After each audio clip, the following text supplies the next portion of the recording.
Yo, what's up? Welcome back. Was up late last night to get this one watched. Rewatched it this morning. We are talking about The Mandalorian, Season 2, Episode 4, technically Chapter 12. You should already know we're going through the episode, so we're going to be spoiling things like bad cheese left in the fridge too long. So, if you don't want to know anything more about the show, I suggest you get. Carl Weathers had the direction on this episode.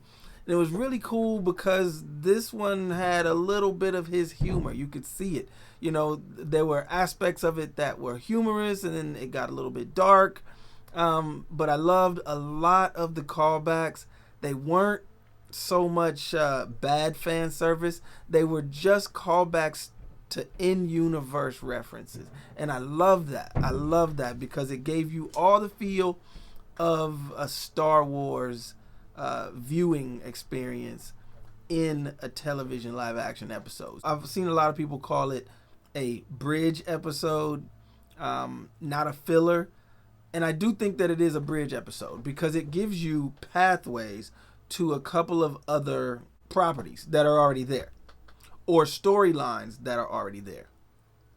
So you're going to see later on, we're going to talk about a link to the sequel trilogy, and we're going to be talking about how this bridges the gap between episodes that we just saw and what's coming in the future.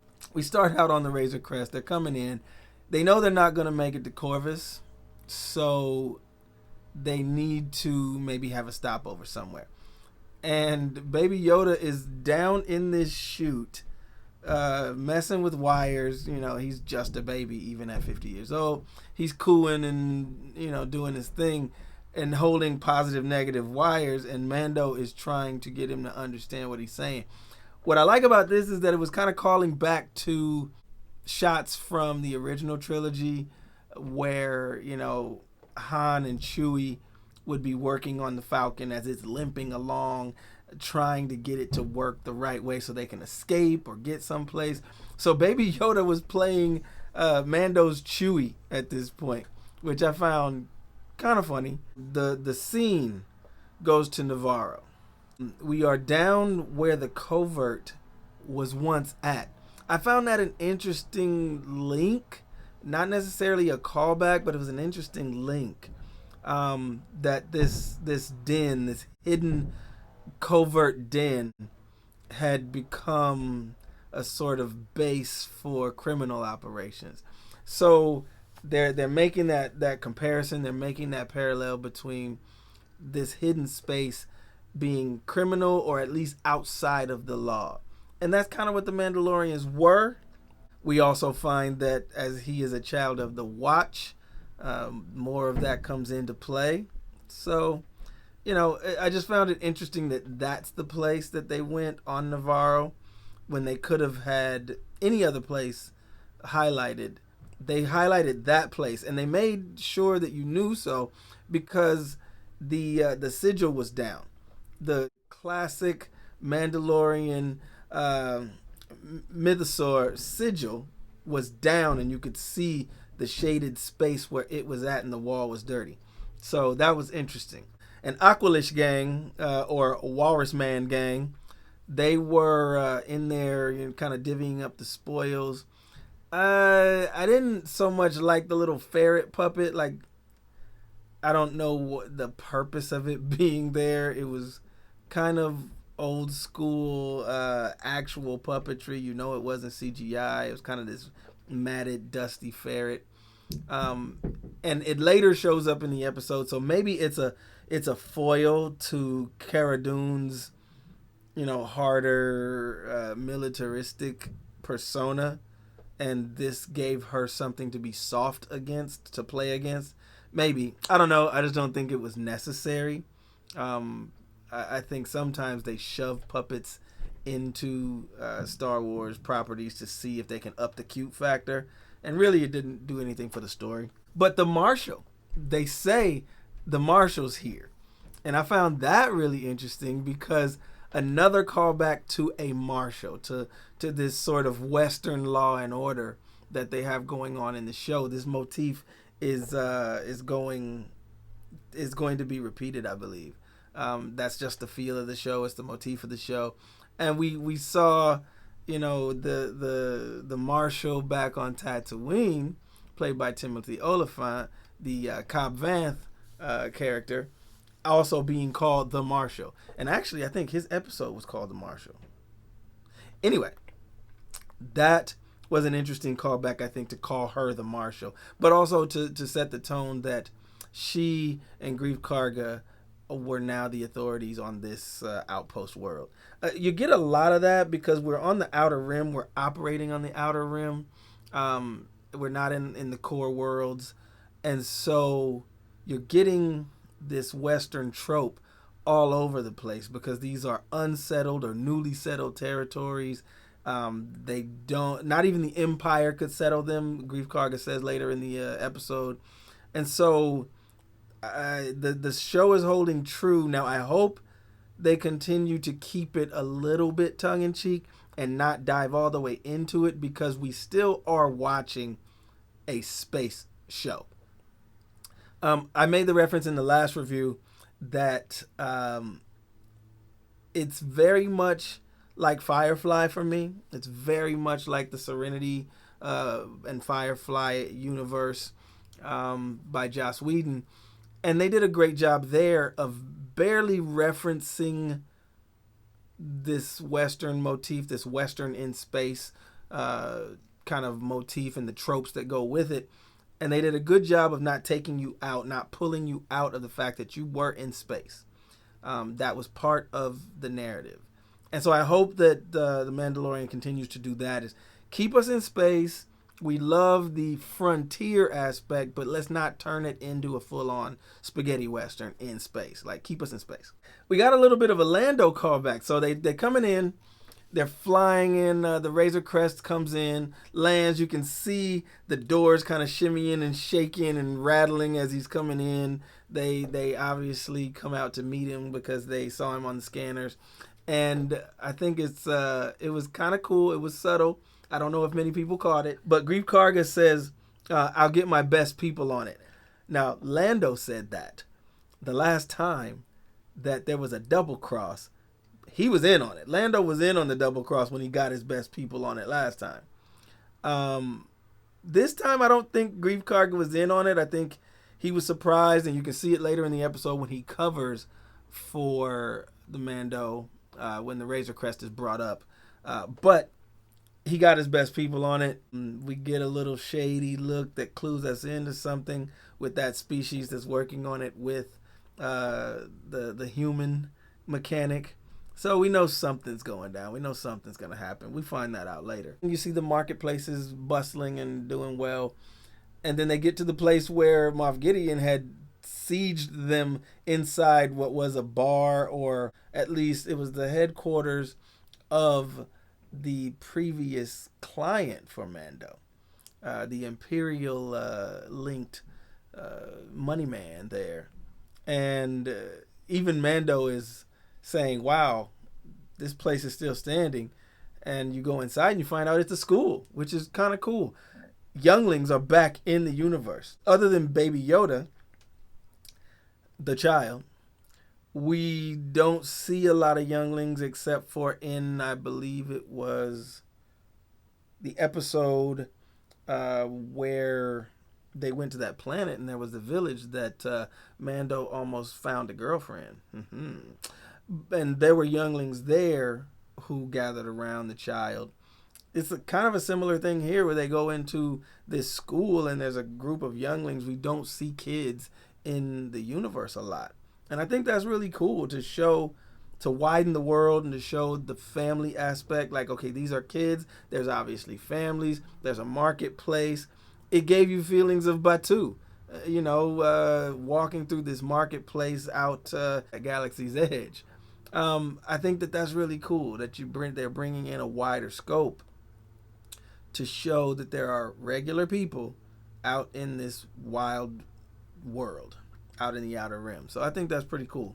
This is where we get a cool callback in the kids' hair. They have hairstyles. There's another one that's similar to Leia in Return of the Jedi when she was rocking the braid around her head. I think that's kind of cool too to again widen the world and show that these people are known. These are well-known people. These are well-known styles. The fact that hairstyles and things traverse the universe, and this little girl has hair like a girl who would become the hero later on, I think that's really interesting. It's a visual link to things. It's visual fan service, but it's not spoken about. It's not given any special treatment. It's just saying that this used to be a hairstyle, and Jakku is even further out in the outer rim. So just like style goes now, from the core worlds, styles trickle out, and 20, 30 years later, there's going to be a girl who's going to be rocking that hairstyle. That's really interesting to me. And I think that it's a good piece of fan service in that it's world building in a not so blatant way. I dig that. Another thing, the droid in that scene actually mispronounces the name of the maelstrom that we saw in Solo. So again, there's all these kind of like spidering threads that go out, but they're not super obvious. They're not in your face. The droid, the protocol droid that is now the teacher, calls the maelstrom the Akadisi maelstrom. Now, I don't know if that was just a mispronunciation or if that was Favreau and Filoni setting the canon on how you should pronounce that, because in Solo it's called the Akades maelstrom. Now, Akadisi and Akades would be spelled the same way, or maybe it's just different pronunciations based on what part of the universe you're in. In the core, where they were coming from to make the Kessel Run, maybe Lando and Solo are calling it the Akades maelstrom. Who knows? But they called it the Akadisi maelstrom in this one, which I found really interesting. But you have to listen for it. That's an Easter egg. Akadisi maelstrom, Akades maelstrom. You make the choice. All right, Baby Yoda's being bad. This is only... Actually, this is the first time in this season that we see the baby using force powers. And in a somewhat dark side way. Using force powers to steal somebody's cookies. That's dark side business. Give me them cookies. And then ate them right in dude's face. Crunch, say something. I found that kind of funny. It didn't really push the story forward any. And it might. Maybe it does. It was just kind of this thing showing the kid being the kid. And there's a lot of those scenes this season of the kid just being a kid. There's more to come in this episode. But using force powers to snag somebody's cookies, it makes perfect sense. You would have to teach a kid that their special powers are not to be used that way. So this makes sense. And now Mando is back to work. They leave the child. He reluctantly leaves the child at school, which is a good thing. That's a dad thing. He's on a quest, but I think he's also attached to the kid's safety. We meet up with Greef and Kara in their office, their sort of magistrate's office. He's a respectable businessman now. Very much a callback to Lando. He's very much a callback to Lando on Bespin and Cloud City in this one. Mithra is now out of Carbonite and working for Greef Karga, paying off his debt. So we find out that the bounty on the Mithra was most likely put there by Greef Karga. So when he's off on this world, and I think that was the first world he revisited. I don't know if that was confirmed or not. But when he just crashed where the spiders were, that ice world, we think, was the same one that he picked up the Mithril on. And we found out that the Mithril was running from that bounty, and he stole some money from Greef Karga.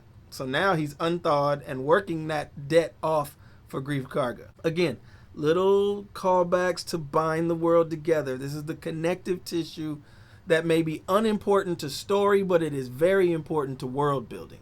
So that's a note to keep in mind on these so-called bridge or filler episodes.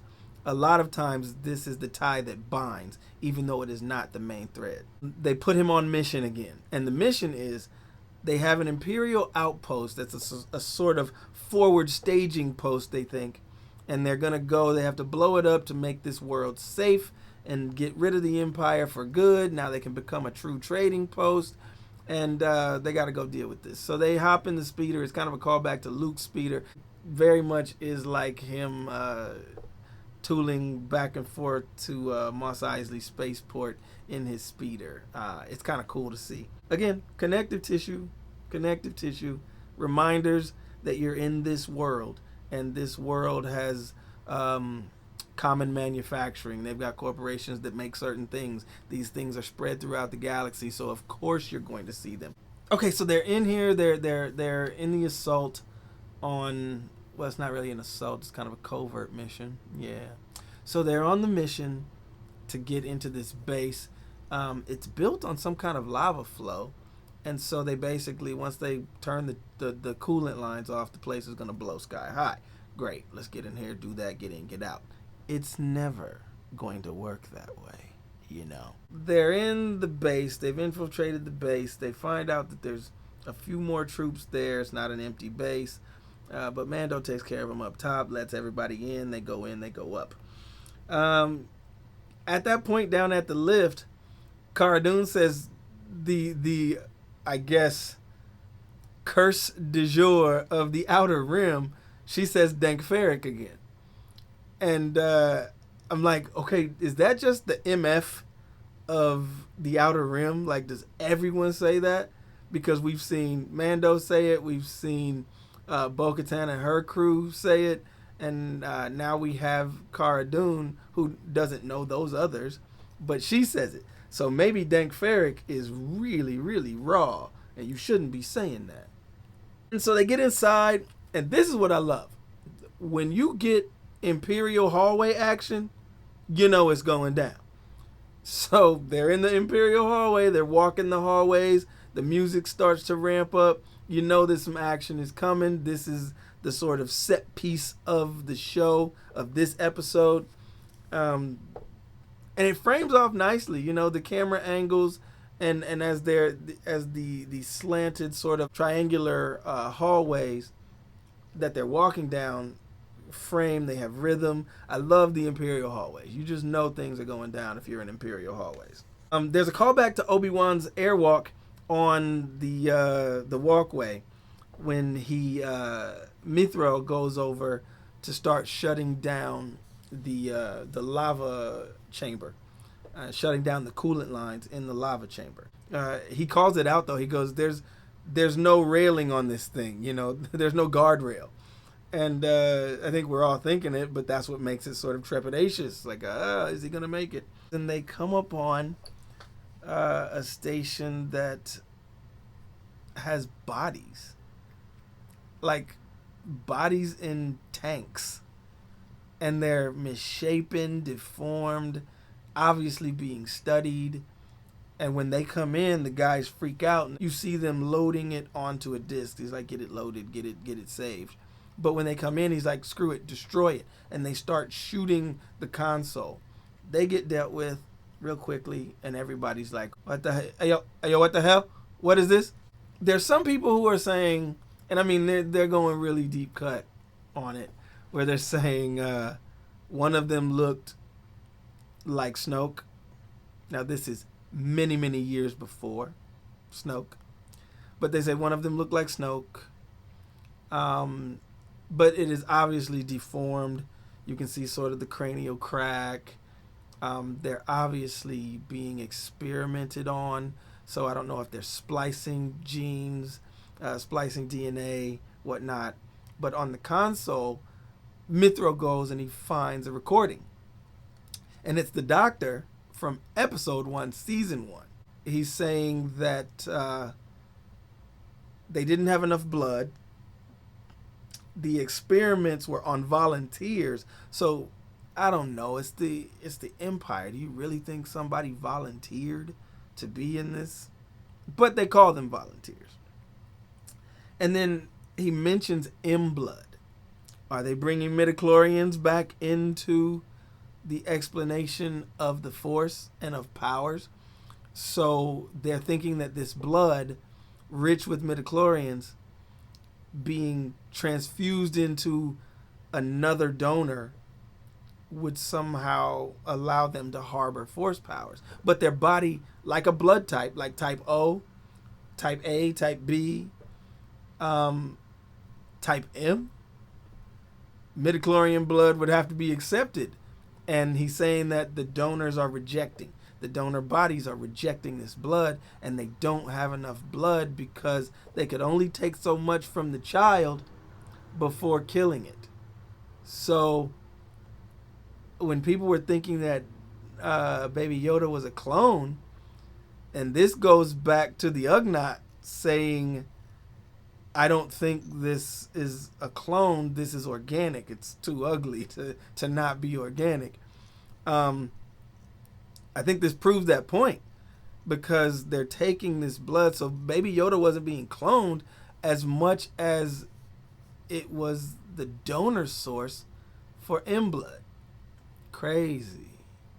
This is where I was saying earlier that this connective tissue extends further out to the sequel trilogy, because if it's a long-standing Empire program to find the Emperor a donor body or a cloned body to be resurrected in, then this has implications all the way out to the sequel trilogy. So again, it's a bridge episode, a very long bridge episode. Kind of crazy to think that even back then, Moff Gideon may have been in charge of an Imperial program specifically for Operation Cinder, when the Emperor knew that he was going to burn it all down and try to come back a certain way. That's kind of wild that this episode would have implications all the way out into the sequel trilogy. Very, very interesting. It also makes me wonder, Snoke eventually did get created. Snoke eventually became a thing. So, is Baby Yoda gonna die? Is Baby Yoda going to be captured? Are they going to drain him of his M-blood and eventually carry that program on later? And later in the episode, toward the end, you hear someone, one of the officers, mention in this new era. First Order, perhaps? Stands to reason. Here's something funny for you. You all remember the cup from Game of Thrones? Starbucks is now canon in Westeros. We have another moment like that. Check it out. If you look at 1854 on the timeline, if you jump and pause to 1854 exactly, and you look in the corner just below Grief Karga's outstretched blaster-holding arm, you will see a member of the crew in t-shirt, jeans, and a watch. T-shirt and jeans are now canon in Star Wars. Canon! Right there, in view, but just only a bit, is a member of the crew in t-shirt and jeans. All right, so we jump into the action again. They're blasting. They're going down these Imperial hallways. Lots of good action. They've got to get. They're deep in the base now, and they've got to get out. You know, Mando does his thing with the jetpack. That's what we've seen in trailers for the show before it started, where he jumps off of this cliff and he lights up his jetpack. Pretty cool. I like that. I like the sound of the jetpack. I like that he's using his hand controls, so you see how he's turning it on and off. And he's off and gone because they know that now Gideon is still alive, and they know that they need the child. They got to get more blood from him, so he's got to get Ghost. He's got to get out of here. So he jets off. Earlier, they referenced a transport that they say is going to go get vaporized with the rest of this base when it goes up. And Mithral says, what a waste. Keep in mind, they always reference things that they're going to come back to. And they do. They actually have to go back and get it because they need a way to get out of there. They take this thing off the cliff. It was their only choice. So it's kind of this comical moment. Again, one of the lighter moments that starts to call back a lot of chase scene references in Star Wars, in universe. A lot of that starts to happen here. They dive off the cliff. They're like, no, don't do it. Don't do it. Obviously, they're going to do it. Kind of calls back to Solo. Kind of calls back to the original trilogy. It ain't like Dustin Crops, boy. These kind of things, these chase scene callbacks. Maybe even all the way to the prequel when Anakin and Obi-Wan are in the speeder and they dive down through Coruscant traffic. Or when Obi-Wan is going over to Geonosis and he's being chased by Boba and Jango on the Slave One. My favorite ship in all Star Wars, by the way. Anyway, they dive off this cliff. They're down into the canyon, and they're on a chase. It kind of calls back to prequel Tatooine pod racing also. So they're going through, and the speeder bikes come up. Okay, nice callback. Nice Star Wars reference. Even the camera angles. They get that undershot camera angle of the speeder bike and the gun. Shooting very much indoor, very much the forest chase on the speeder bikes with Luke, Leia, and the forest troopers. That was really cool. I really did like that. Again, that connective tissue, drawing the universe in tight. I love that kind of stuff. It's fan service, but not fan service-y, if that makes any sense. Along with the indoor callback, there's another Spielberg, Lucasfilm callback with Indiana Jones. As they're racing along in this canyon, Kara is driving the transport, and a speeder bike pulls up next to her. And just like in the tank with Indy and his dad in The Last Crusade, they smash against that wall when Indy is hooked on to the tank. And he's about to get crushed, and they try to put the tank into the rocks. Chase scene tropes. They're coming up all over the place here. Now, the speeder bikes get dealt with, and they think they're home free when, nope. Moff Gideon-style TIE fighters. Like, he must have had the research and development arm of the Empire. Because he's got a lot of toys that the regular Empire did not know about. Empire proper did not have. Well, Gideon had him. So these folding wing Outlander TIE fighters are popping up, the wings unfold, and they're on the chase. And it's a cool scene because they're in this valley, they're down in the canyon, and the TIE fighters have to stay up above. They venture down in when it gets a little wider. And Karga is on the guns. It's, again, another trope of Star Wars. Somebody's driving in the chase scene. Yo, get back there and man the guns. I'm on it. Boom. He jumps back. He's a terrible shot. He's not getting anything. Cara Dune looks back and she's like, what's going on back there? It's that repeat of, are you going to shoot? Are you going to do anything back there? Rey says it to Finn when they're flying and he's trying to get the hang of the Falcon's gun turret. And she asks him, are you going to shoot anything? You come back here and try it. Same exchange between Cara Dune and Greef Karga.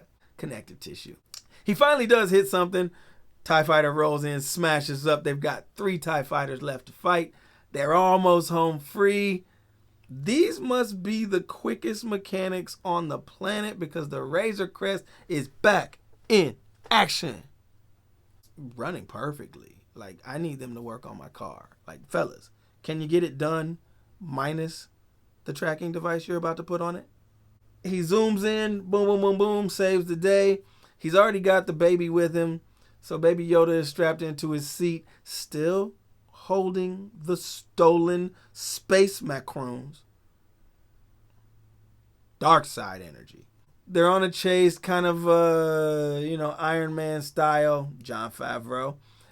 Up into the clouds, stall the engines, boom, shoots one TIE fighter, floats back down, boom, throttles the engine, zoom, gets right into him, does the twirly bird thing that Tony Stark did to avoid fire, shoots right through him, bang, play the heroic music. Done. Razor Crest radios in, they repeat another line of, or another Western trope of, great job, let me buy you a drink. Same thing that Bo-Katan just said to him when they were on Trask. He's like, nah, I got to go, man. We got to get ahead of Moff Gideon.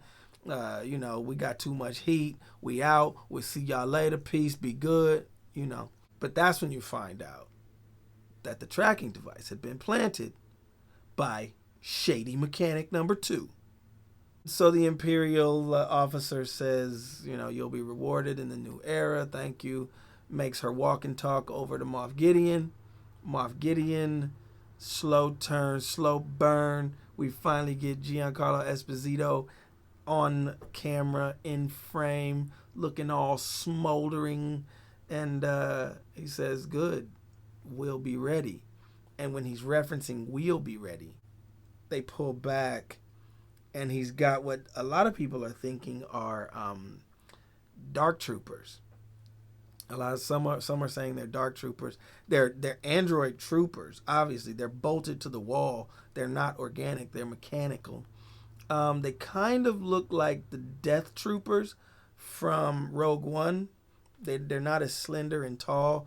And those guys were actually organic, maybe even necrotic in a way, but organic nonetheless. These are mechanical in some way. Okay, Gideon is going to have this sort of high-tech R&D army. He's already shown it. He's already proved it with his TIE fighters, his Outlander TIE fighters, the cloning and all these things. And now he's got a mechanical trooper army. Like, this guy was definitely in charge of the R&D division of the Empire, at least of late. Are the Mandalorians, as they start to accumulate and you start to see more of them, is Bo-Katan going to come back into play as she's going after this Darksaber and she's recruiting more and more Mandalorians to her cause? Well, these were the Jedi fighters. Their Beskar armor was made for battle. This is a battle race. Is this going to be the link that draws the Watch, Death Watch, back into the fold to fight with other Mandalorians against Moff Gideon and his mechanical army, his research and development army that he's fighting against? Is this going to put the Mandalorians on the side of remaining Jedi or Force users like Ahsoka Tano, who's been mentioned in live action? So this is an interesting link. Again, a lot of people wanted to see Ahsoka, maybe get a glimpse of her. We know the ship is fixed up. We know they're going to make it. We know that they're tracking him now, headed toward Ahsoka Tano, and he's got an army. She's a badass Force user. Okay, we're headed there. We're headed to conflict. And so that was intriguing to me to see this mechanical army and know that we've just seen a technologically advanced super warrior race of commandos. Commandos.